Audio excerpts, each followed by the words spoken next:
আজকে একটা সুন্দর গ্রামের দৃশ্য আঁকবো আমরা। প্রথমে একটি বাড়ি এঁকে নিব। সুন্দরভাবে একটি গ্রামের দৃশ্যে যেমন বাড়ি থাকে সেভাবে এঁকে নেব। ঘরের চালটি হয়ে গেল, এখন নিচে লম্বা দাগ দিয়ে নিলাম, তারপরে আবার একটি লম্বা দাগ দিলাম, তারপর দাগগুলো যুক্ত করে দিব।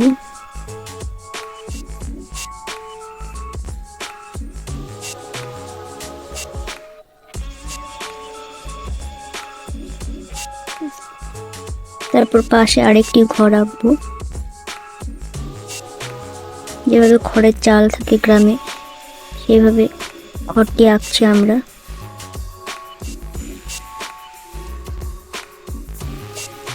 এখানেও লম্বা দাগ দিয়ে দিলাম, আবার একটি লম্বা দাগ দিলাম। তিনটে দাগ দেওয়ার পর তারপরে যুক্ত করে দেব। তারপরে একটি জানালা আঁকবো।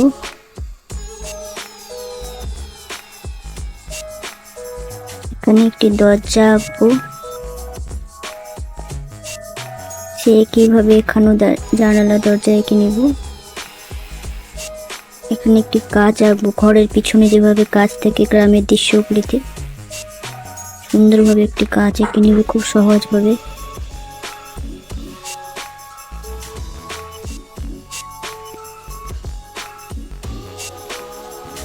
দেখে নাও তোমরা কত সহজভাবে কাজটি আঁকা হচ্ছে।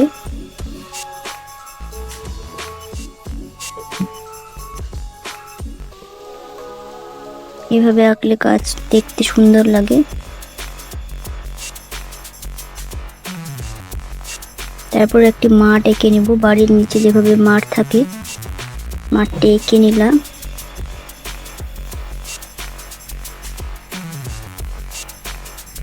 এখানে মাঠে কিছু ঘাস এঁকে নেব।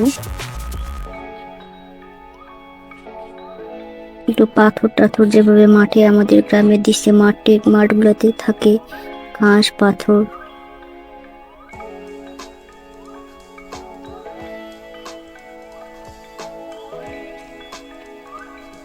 এখানে একটি নারকেল গাছ এঁকে নেব।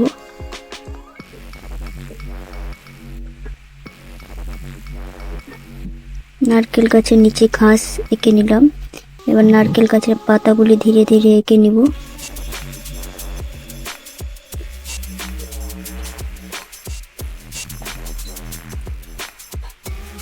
দেখেন না তোমরা নারকেল গাছের পাতাগুলি কিভাবে খাঁজ খাঁজ করে এঁকে নিচ্ছি।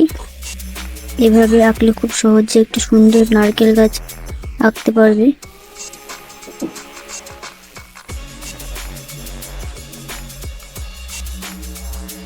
দৃশ্যটি ভালো লাগলে একটি লাইক করে দেবে।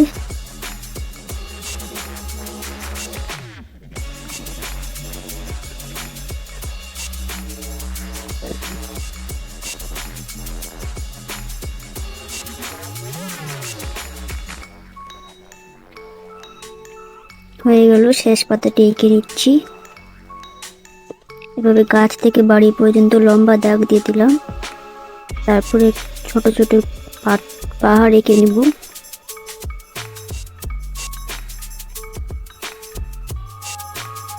পাহাড়ের নিচে যেভাবে জঙ্গল থাকে জঙ্গলগুলি এঁকে নিচ্ছি। দূরের জঙ্গল যেভাবে দেখা যায়। গাছের নিচ দিয়ে একটি মাঠের এঁকে নিব। মাঠ এঁকে নিচ্ছি আমরা।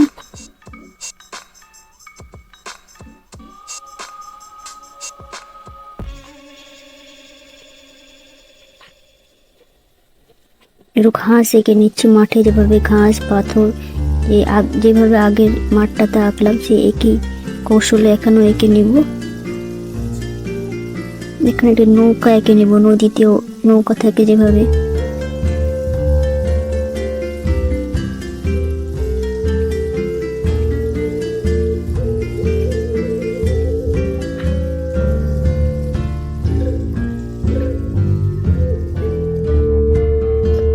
নৌকাটি বাঁধা আছে তাই একটি সুন্দরভাবে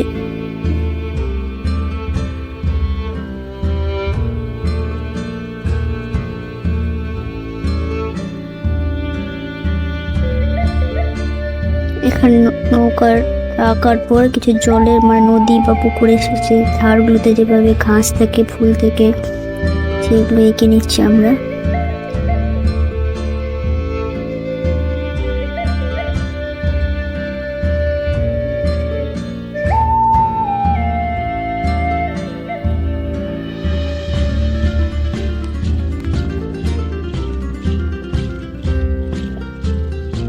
একই কৌশলে ফুলগুলি এঁকে নিলাম খুব সহজভাবে।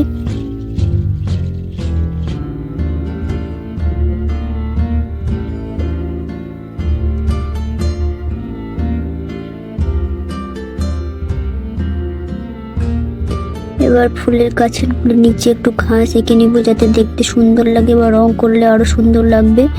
দৃশ্যটি তোমরা দেখো, আর ভালো লাগলে কমেন্টস, লাইক এবং শেয়ার করতে ভুলবে না।